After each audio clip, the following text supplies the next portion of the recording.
I'm looking forward to rescheduling the hearing and answering everyone's questions. The fact is, I wouldn't do it. What does he need it for? We need some time to get some more information. He hands out prescriptions like candy. In fact, in the White House, they call him the candy man.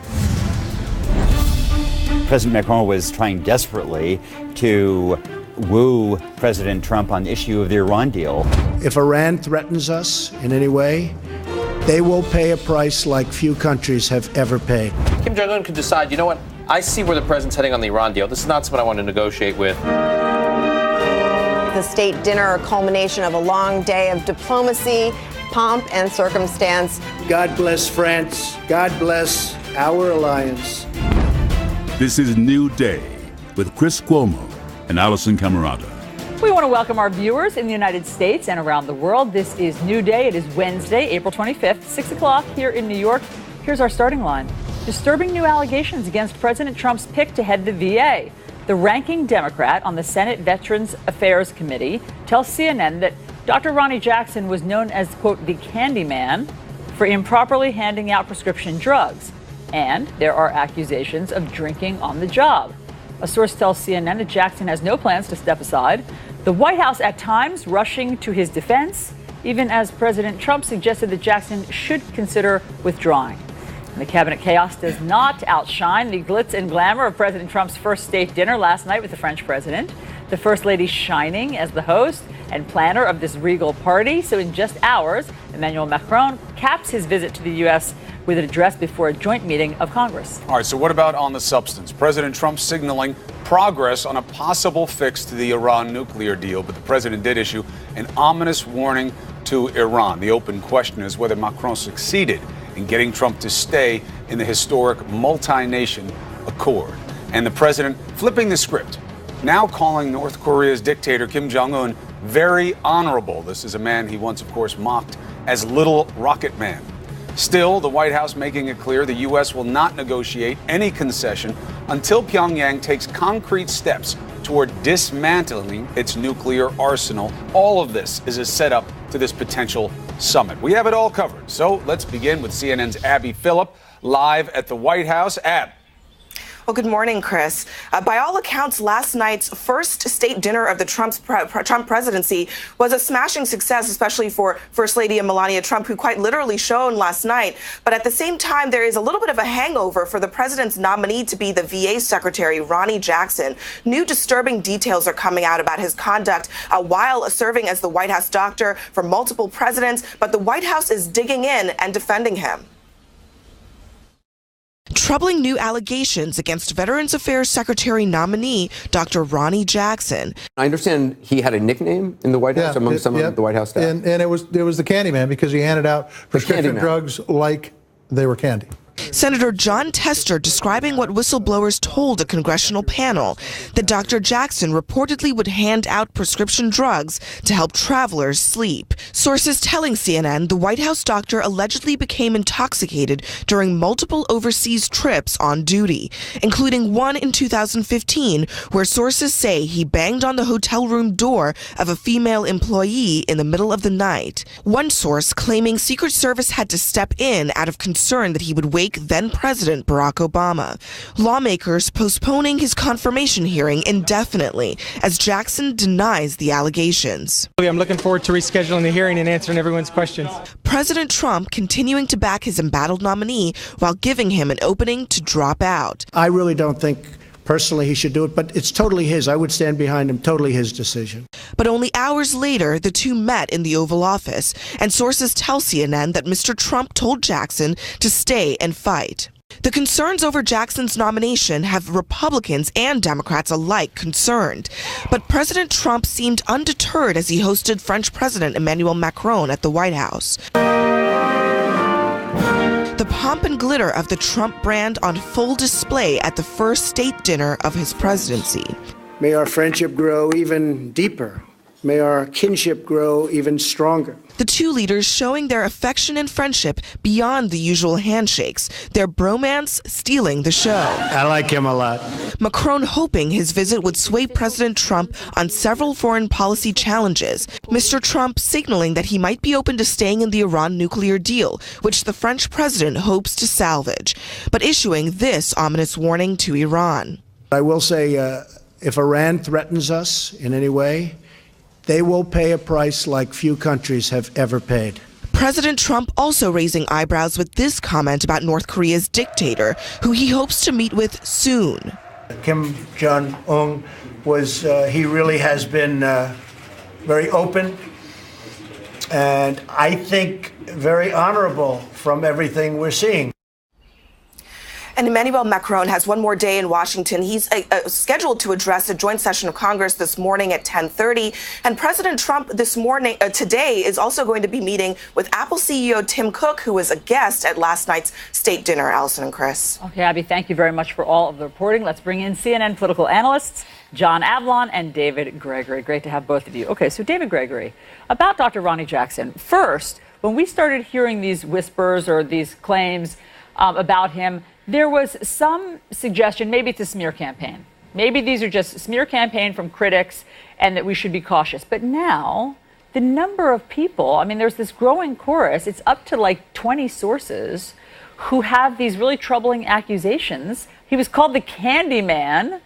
There are reports, CNN reporting, that of drinking on the job, pounding on a female staffer's door in the middle of the night while on the road at a hotel. So now what? Now where are we? Well, we're just in this unusual zone of Donald Trump and people he supports despite the political headaches that they're creating. I mean, there's not really a vetting process. It's so clear that this is just the impulsiveness of the president who liked Dr. Jackson, thought he was good on TV, so he should run the VA. You know, a troubled bureaucracy that needs somebody with extensive leadership experience, not just a doctor. So the experience question is one, let alone these accusations that are coming up and are being pursued in a pretty bipartisan way. I mean, it's difficult to see them as just a smear campaign. I think Congress has to do its job and do it fairly, and we'll see what happens. I mean, the president standing there saying basically, well, I don't know why he'd want to do this, suggesting he should drop out, but then coming around and saying, you know, that there's nothing to it and he should stand and fight is just the riddle that is the Trump presidency, putting him in a very difficult position. And I suspect, again, if he has enough backing by the president, then he'll continue on. But it's like with Scott Pruitt. I mean, how much of this mounts and becomes impossible? If that's the case, I think the president just suggests that he goes internally and we could see him just walk away. All right, so you have two pieces of sound that are key. One is what the president came out of the box and said about this, and the other is John Tester, who's, of course, on the committee that's going to be overseeing the vetting of this man now and his confirmation process and their concerns. So here's the president.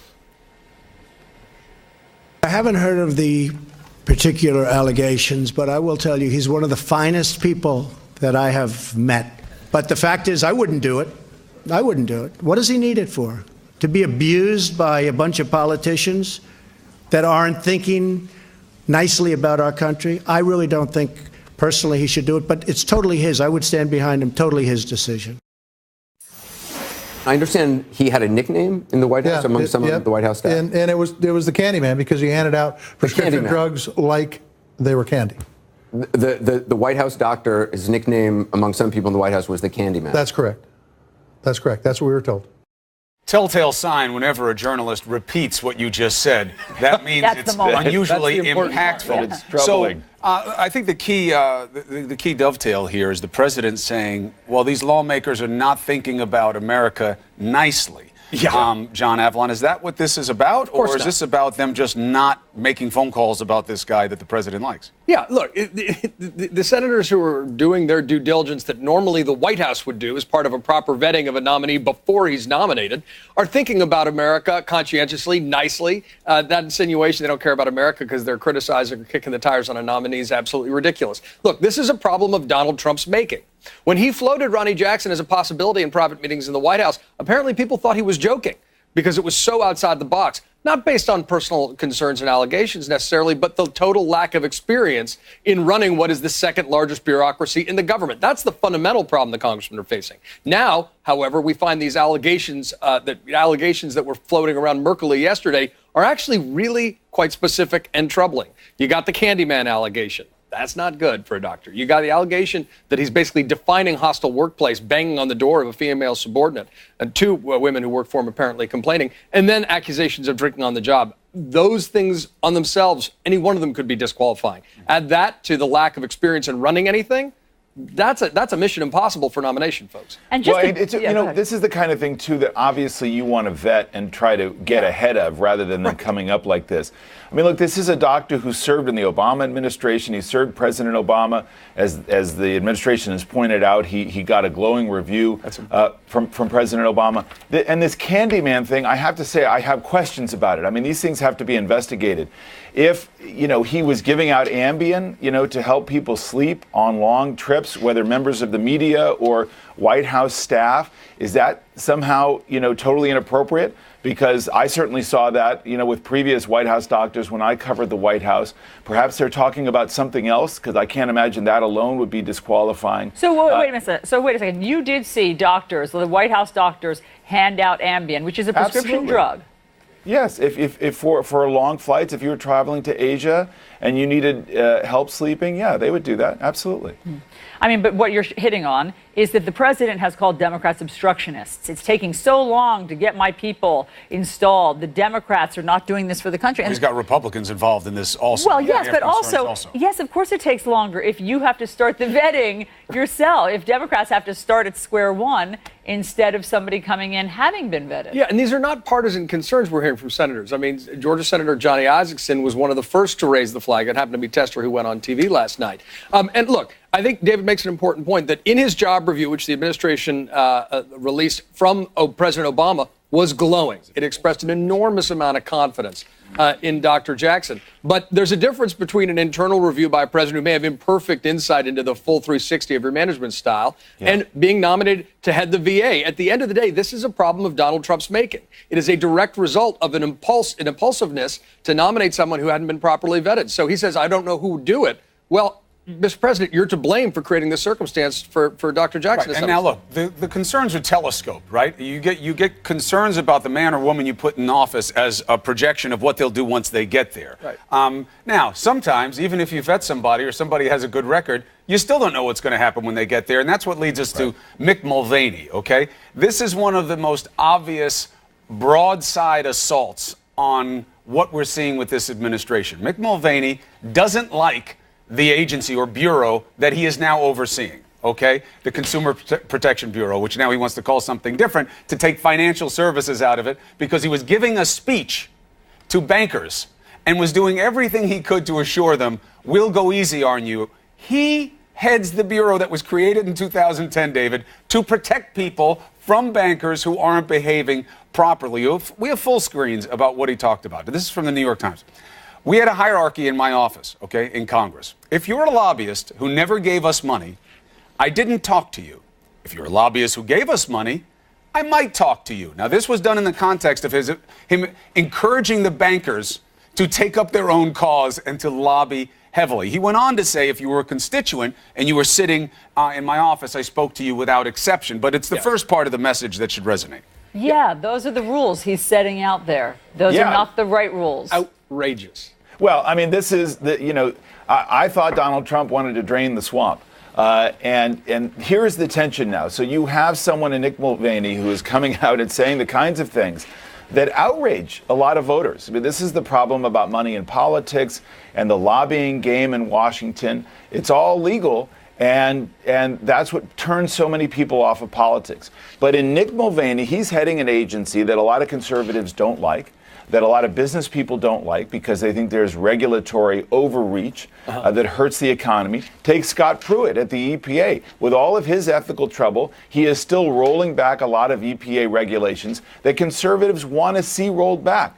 So in Donald Trump, you have someone who claimed that he was going to rise above all of this in terms of ethical behavior, and yet he has people who are not doing that, but they are executing on a ideological vision that he agrees with and that a lot of conservatives agree with. But let's also not try to put lipstick on this pig. This is Mick Mulvaney overseeing an agency that he thinks shouldn't exist, that exists to protect consumers who've gotten really raked over by banks in the past, denigrating the idea of the agency, rolling back its regulations, giving a speech to the bankers who are overseen by it, saying, lobby your congressman to help me achieve an agenda to get you off the hook. And the best way to do it is to give congressmen money as lobbyists. And he himself, by the way, took over $60,000 from payday lenders. So this is a big deal. This is the substance of stuff that should really get people fired up. Right. Now, on that last point, Mick Mulvaney is welcome to come on to make his case to you about why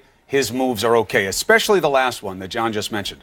Payday lenders, hopefully they don't play a role in your life, that you don't have to live with those kinds of short-term loans and these ridiculous interest fees that are allowed or illegal. I've researched the issue. I've investigated it. I would love for him to come on and justify helping out such a predatory business. David, John, thank you. All right. So the state dinner, got to talk about it, honoring the French president, capping off 2 days of hugs, handshakes, and more, even some diplomacy in there. So what got accomplished of substance other than all of this loving? Next. New. President Trump and the French President Emmanuel Macron wrapping up 2 days of diplomacy with the first state dinner of the Trump presidency last night, an august occasion. The two leaders discussed many foreign policy challenges, including the fate of the Iran nuclear deal. Here's a little bit of sound. There is a chance, and nobody knows what I'm going to do on the 12th, although, Mr. President, you have a pretty good idea. But we'll see. But we'll see also if I do what some people expect, whether or not it will be possible to do a new deal with solid foundations, because this is a deal with decayed foundations. All right, we all know the problem. Nobody was expecting a lot of heavy detail about what the plan is going forward, but it seems to have been positive by the president's own assessment. So let's bring in CNN political analyst David Gregory and John Avlon. If we can, I know what we all want to talk about, but if we can resist for a moment on a substance basis. David, the plus minus.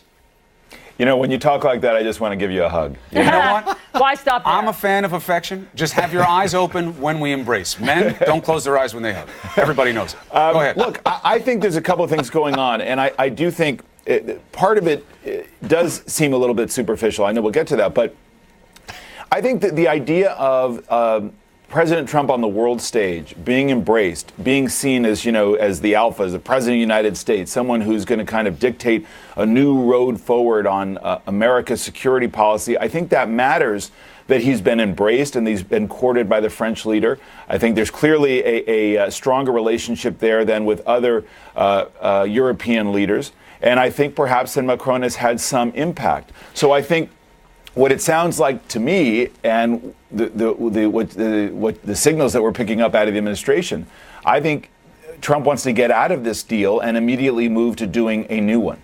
And I don't think he wants to completely abandon the architecture of this deal, but he wants to strengthen it in ways that he thinks would close some of these loopholes, the initial cash payments to Iran. I mean, you heard the president yesterday talk about facts, that the role that Iran plays to destabilize the region, to project its force throughout the region, is a loophole of this deal, even as the Western powers were able to, as far as we can tell, delay the full blossoming of a nuclear program that Iran might have down the road. That deterrent, that pushing off into the future, was at least something to be achieved without outright disarmament, which nobody's been able to figure out how to do yet. John, is it possible to get a new deal? And does it sound like Macron would go along with that if that's what President Trump is signaling? Well, what they said yesterday certainly is Macron was open to improving the deal. This is always one of Donald Trump's ideas. If a deal's bad, bring me in, I'll make it better, you know, and part of that will be threatening to scuttle it entirely. What Macron really seems to be preaching to the president seems to be buying or influenced by, is kind of a unified field theory of containing Iran. That runs through Syria, that runs through the Iran deal. But the threat to abandon it entirely, that may be a precondition for renegotiation, but there's no guarantee that Iran's going to go ahead with it. Well, you also have other parties, too, other than France and the U.S. That are involved. But, you know, to be fair, the president is often good at identifying a problem.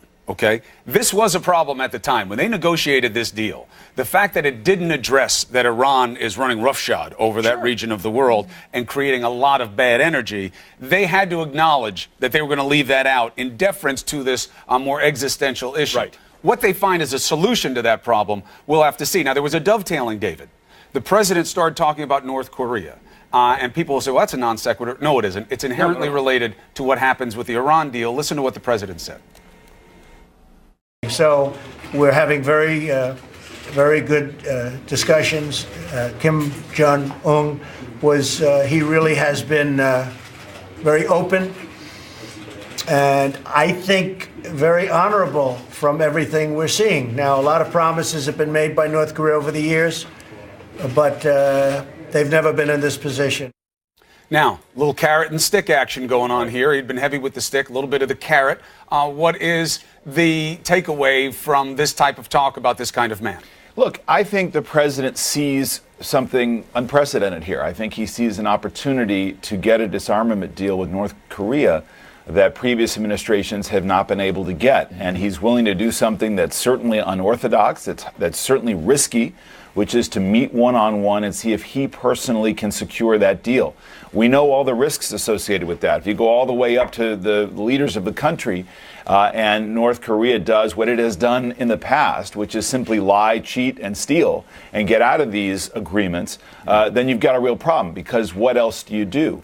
I think, there's a lot made of the fact that he called him honorable, and of course he's not honorable. The president is very loose with his language. I think we know that by now. But I think he's trying to home in on the prospect of getting something real here. And, there is this promise of Donald Trump, the norm-busting, non-politician business guy who comes in and does something that nobody can imagine.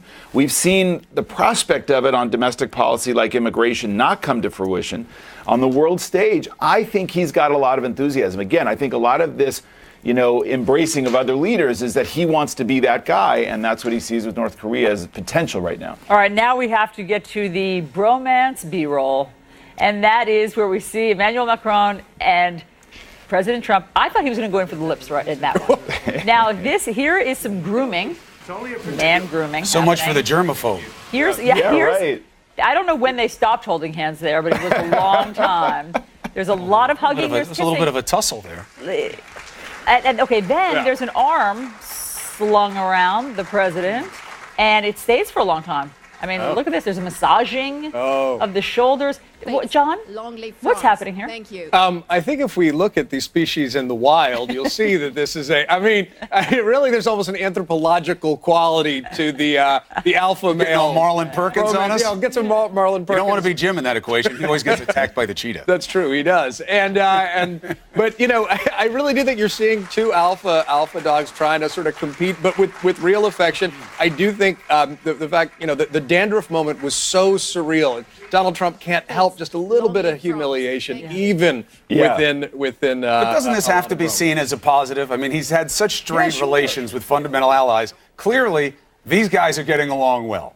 Yeah, I mean, I think you can't overstate. I mean, first of all, it looks like when Cuomo and I see each other when I come up to New York. Am I wrong, Chris? I mean, that's basically a lot of genuine affection. I get up on my tippy toes, try to plant one of those rose petal lips of yours. Not always easy, not always received well. It's so true. Anyway, I do think that there is such enthusiasm for Trump to be on the world stage and to be embraced.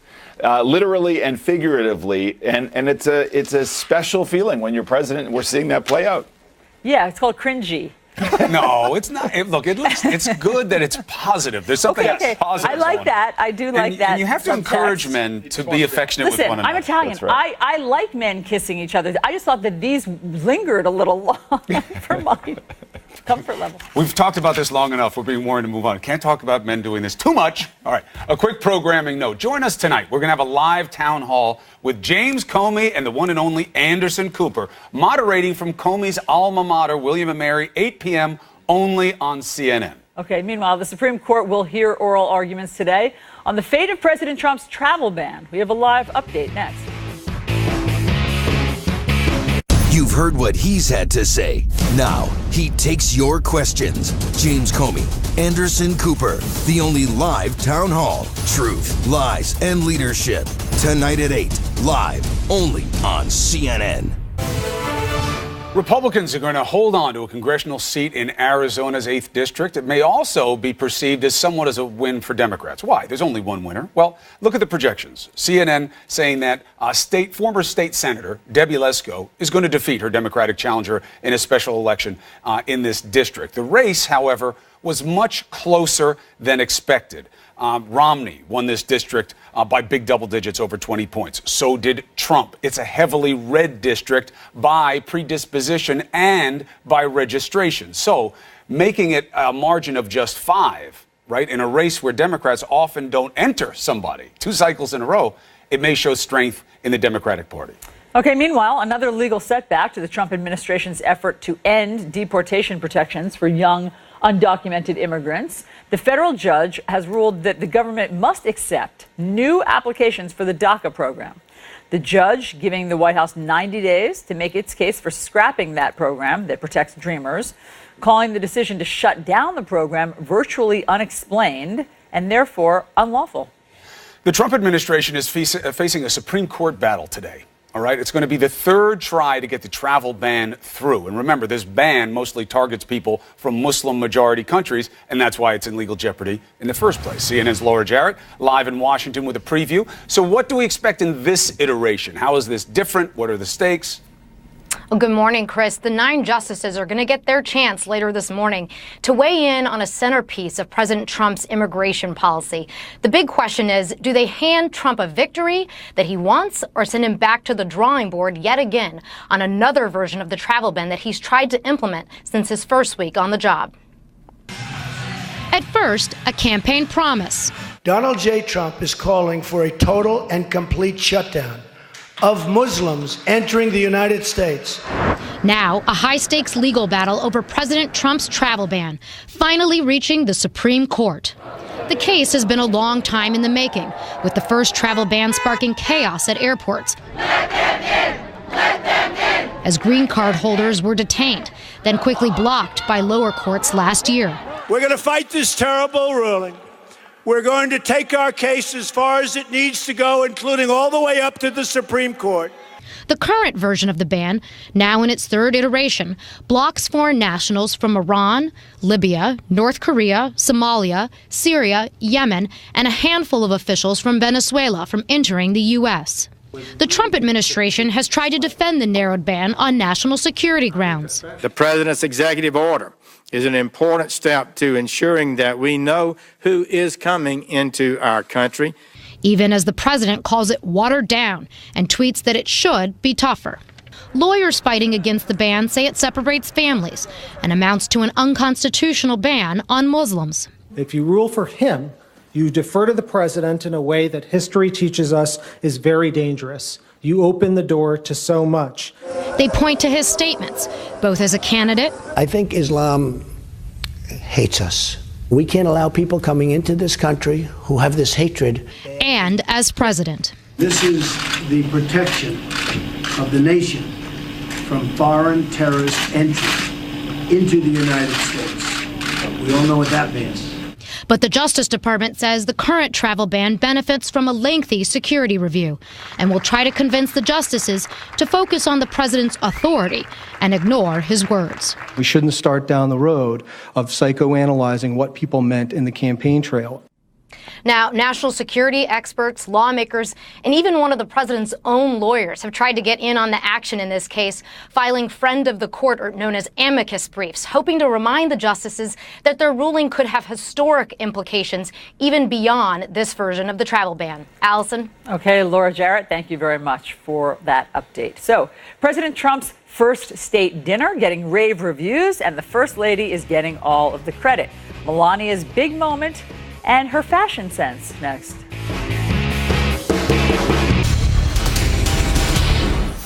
First Lady Melania Trump shines as host and planner of the first state dinner of the Trump presidency. But all of the buzz is about the First Lady's fashion and, of course, her hat. Let's discuss with CNN White House reporter Kate Bennett.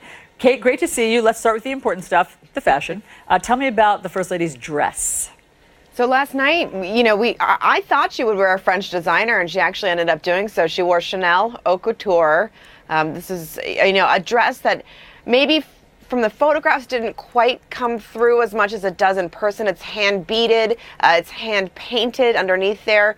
The bottom part is sheer with just some beading. There's actually a pocket, almost like a sweatshirt pouch pocket right there in the middle. It's really, the details are very, very stunning, and I'm sure in person it just sort of sparkled and glittered. But she looked great. She paid homage to the iconic French fashion house of Chanel. Okay, let's talk about what was very attention-grabbing earlier in the day, her lid, and that is the hat. What do we know? What's the backstory of the hat? So interestingly, the backstory is it was custom made by her personal stylist, Hervé Pierre, who's also a designer. So it must have been in the works for some time if it was designed and then made. I think the hat looked great, but I think it was more about understanding what the hat did. As soon as she put it on, I don't recall what the president said. I don't know if others did. My phone blew up, and the hat. And I think it was a very important moment for Melania Trump, and I don't think she was oblivious to knowing this attention grabber would steal the spotlight. But when you say it's an important moment for her, meaning what? When you put on the hat, you have magical powers? No, I think she knew that wearing a hat like that would mean all eyes would be on her. And I think it was, she's maybe looking forward to her legacy. She's maybe looking forward to saying, here's a statement. With Melania Trump, she doesn't often have the chance to speak, and she hasn't given a lot of speeches. We don't hear from her. And when she does, her news is sort of swallowed up by the oxygen in the room, usually going out to something in the news about the West Wing. So I think wearing this hat and sort of capturing that attention and forcing it on her says a lot about where she is right now as a first lady, wanting to be seen, wanting to be taken seriously, all of those things. I think, again, her nonverbal cues are sometimes just as compelling and mysterious as when she speaks. Well, we don't hear her speak that much. To be frank, this was a really prominent week for her, from Barbara Bush's funeral to this state dinner, but we don't hear her speak. So, I like what you're saying. Her nonverbal cues speak volumes, because that's basically all we have. But social media blew up, as you know, about the hat, and they had some comparisons to Beyonce and Olivia Pope in Scandal. What do you see here? Do you think these were the inspiration? Listen, I think hats are having a moment. I think part of that is due to Beyonce and Reformation and that whole thing. And, if it's an homage to them, I'm not sure. She sort of marches to the beat of her own fashion drum and very much makes her own decisions. Listen, she also was wearing Michael Kors. Michael Kors was an ardent Hillary Clinton supporter and fundraiser, a designer who shouts out to every celebrity who ever wears his stuff on his Twitter and Instagram, and never gives a nod to the First Lady when she wears his clothes. So certainly this isn't about, being friendly to a designer or wanting to look like something on the runway. This was purely about Melania Trump's decision to wear what she wants to wear. Well, there was one more comparison, and that was to Jude Law. And I just want to pull up that picture, because it was the Pope, not Olivia Pope, the young Pope. So there you go. There is your shot of the morning. Kate Bennett, thank you very much. Chris. All right, hours being after released from prison, rapper Meek Mill gets a special honor and watches his beloved 76ers series clinching win. What do we make of this story? The Bleacher Report, next. Did you hear about this? Rapper Meek Mill, who has widespread support from the sports world, spent his first evening out of prison at the Sixers Heat playoff game. Lindsay Zarniak has more in the Bleacher Report. What's the spin on this? Well, the spin is also that he played a very meaningful role, Chris, in the pregame festivities. Mill, advocated for by several sports execs and players. He was freed from prison after 5 months behind bars.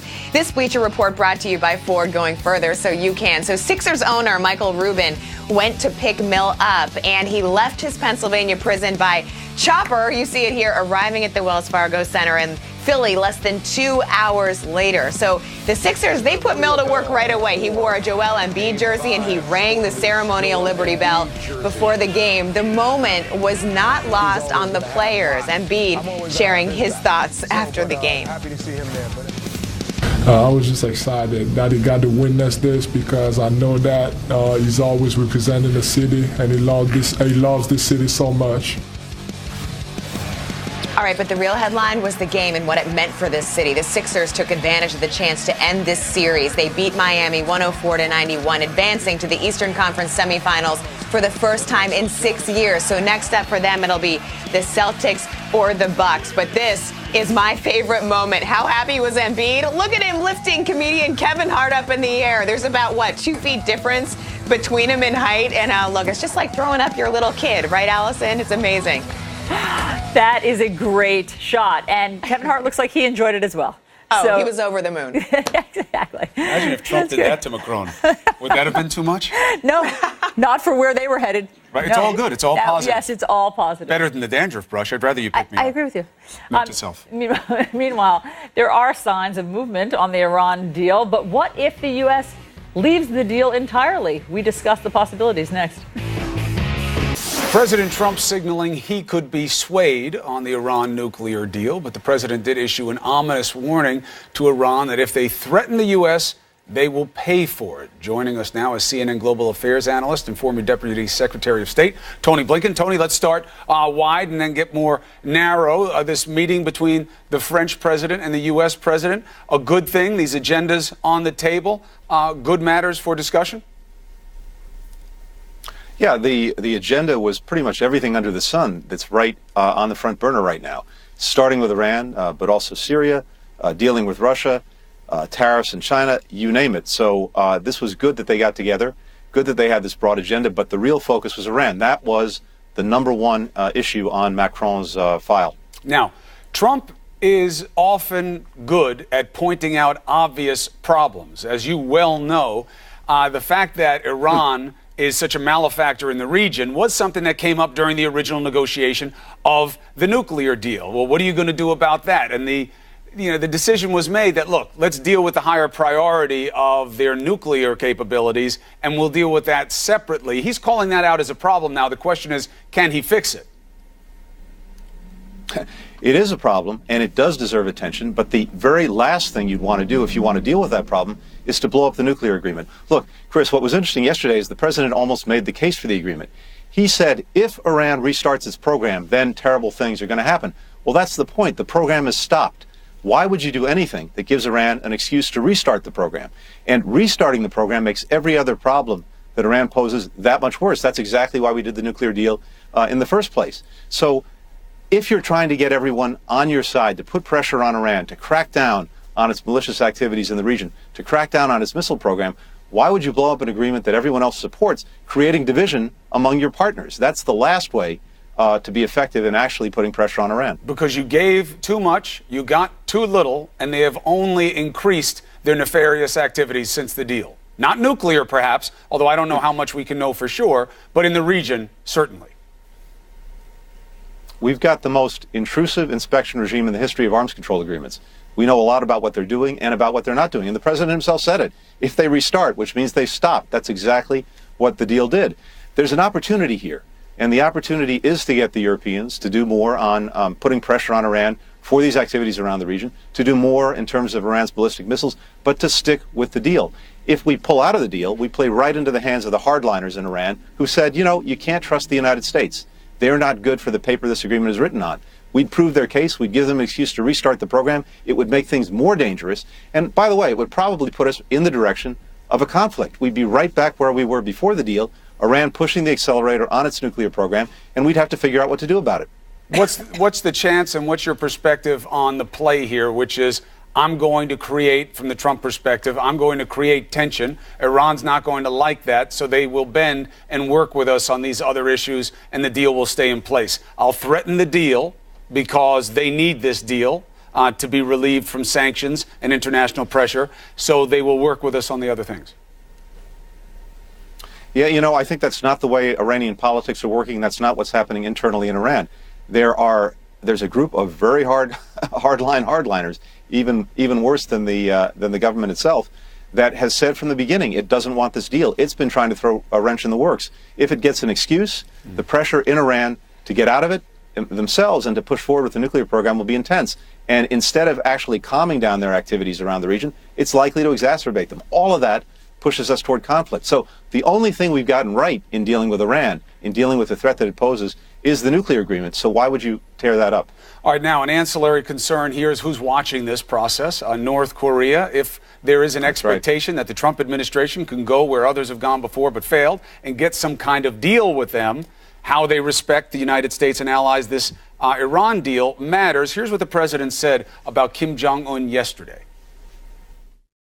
So we're having very good discussions. Kim Jong-un he really has been very open and I think very honorable from everything we're seeing. Now, a lot of promises have been made by North Korea over the years, but they've never been in this position. All right, now obviously the use of the word honorable is getting a lot of pickup. What I don't understand is we know the president doesn't consider his words that well. Why do we spend so much time considering them if he isn't spending a lot of time? So let's put the language to the side.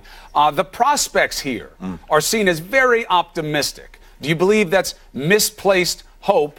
And if not, what do you think about these chances of having a summit? We haven't seen this since Albright went there. You know, we've never had a president meet with one of the Kims.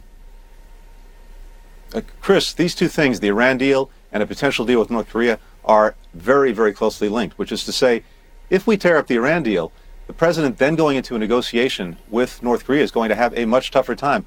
Why would North Korea do a deal with us if our practice is to tear up the deals we've already made? It won't be able to trust what we put on the table. So these two things are tied together. They're tied together in another way. The president has trashed the Iran deal repeatedly from the campaign on through to today.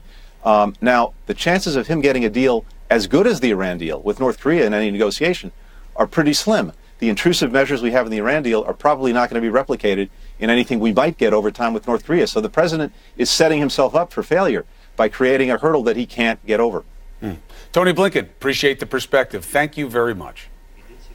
All right, and thanks to you, our international viewers, for watching. For you, CNN Talk is next. For our U.S. viewers, we've got a big day of news. Let's get after it. This Trump administration has done the worst job of vetting their nominees. I really don't think personally he should do it, but it's totally his. I would stand behind him. Rear Admiral Ronnie Jackson was